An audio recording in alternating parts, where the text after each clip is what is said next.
নেত্রকোনায় আওয়ামী লীগের ৪৩ নেতাকর্মীকে কারাগারে প্রেরণ, রিপোর্ট করেছেন জাহাঙ্গীর আলম। নেত্রকোনার খালিয়াছড়ি উপজেলার ২০১৮ এর হামলা, ভাঙচুর ও নাশকতার ঘটনায় দায়েরকৃত মামলায় আওয়ামী লীগের ৪৩ নেতাকর্মীর জামিন নামঞ্জুর করে কারাগারে প্রেরণ করেছে আদালত। আদালতে উপস্থিত হয়ে মামলার ৪৪ জন আসামি জামিন আবেদন করলে সাবেক ইউপি চেয়ারম্যান মিজানুর রহমান ছাড়া বাকি ৪৩ জনের জামিন আবেদন নামঞ্জুর করেন বিচারক। মঙ্গলবার দুপুরে জেলা ও দায়রা জজ আদালতের বিচারক মোহাম্মদ হাফিজুর রহমান এই রায় দেন।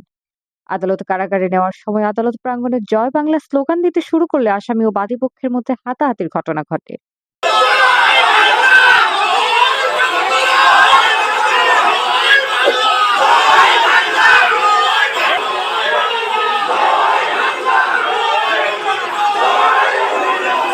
২০১৮ সালে শেখ হাসিনা সরকারের আমলে উপজেলা বিএনপির কার্যালয়ে আওয়ামী লীগের নেতাকর্মীদের হামলা, ভাঙচুর ও নাশকতার ঘটনায় উপজেলা যুবদল নেতা মাইনুল ইসলাম তালুকদার বাদী হয়ে চলতি বছরের ২০ সেপ্টেম্বর খালিয়াজুড়ি থানায় ৪৮ জনের বিরুদ্ধে এই মামলা দায়ের করেন।